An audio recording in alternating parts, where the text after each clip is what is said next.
தமிழகம் எங்கும் கிளைகள் கொண்ட அண்ணமால் institute of hotel management and hospital management படிப்பில் சேர்வதற்கான அட்மிஷன் நடைபெறுகிறது. தவேக மாநாட்டில் பவுன்சரால் தாக்கப்பட்டதாக நிர்வாகி பொய் புகார் அளித்துள்ளதாக தவேக பெண் நிர்வாகி குற்றஞ்சாட்டியுள்ளார். மதுரையில் நடைபெற்ற தமிழக வெற்றி கழகத்தில் 2வது மாநில மாநாடு நடைபெற்றது. இதில் விஜயை நெருங்க முயற்சி செய்ததால் விஜய்க்கு பாதுகாப்பு பணியில் இருந்த பவுன்சர்கள் சரத்குமாரை தூக்கி கீழே வீசி எறிந்ததாக அவர் புகார் கொடுத்திருந்தார். இந்நிலையில் சென்னை கிழக்கு மாவட்டம் மகளிர் அணி நிர்வாகி தேவி சரத்குமார் மாநில மாநாட்டின் போது தனக்கு முன்னே அமர்ந்திருந்தார் என்றும் அவர் பொய்யான புகார் அளித்துள்ளதாகவும் வீடியோ ஆதாரங்களை வெளியிட்டிருந்தார். இதனையடுத்து செய்தியாளர்களை சந்தித்த தேவி அவரிடம் மேலும் பல வீடியோக்கள் இருப்பதாகவும் மேடையிலிருந்து தூக்கி வீசப்பட்ட நிர்வாகியும் புகார் கொடுத்த நிர்வாகியும் ஒரே ஆள் இல்லை என்றும் தெரிவித்தார்.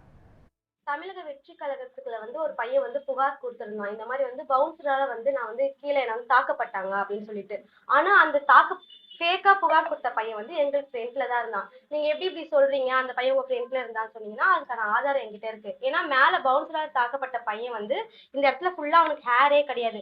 ஷர்ட் 2 பேருக்கும் ஒரே மாதிரி இருந்தாலும் ஹேர் ஒரே மாதிரி கிடையாது. ஏன்னா அந்த பையனுக்கு தள்ளப்பட்ட பையனுக்கு இந்த இடத்துல பின்னாடி ஃபுல்லா முடி இல்லை. பட் எங்க ஃப்ரெண்ட்ல உட்காந்து இந்த புகார் ஃபேக்கா கொடுத்த பையனுக்கு இந்த இடத்துல ஃபுல்லா ஹேர் இருந்தது. அதோட போட்டோல இருந்து வீடியோல இருந்து எல்லாமே என்கிட்ட இருக்கு. அது மட்டும் இல்ல, தளபதி ரேம்ப் வாக் போகும்போது அந்த பையன் என் ஃப்ரெண்ட்ல தான் இருந்தான்.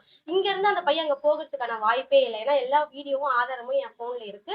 ஒரு 10 வீடியோ கிட்ட என்கிட்ட இருக்கு. ஏன்னா ஃபேக்கா அந்த பையன் தாவேக்க மேல புகார் கொடுத்துருக்கான்.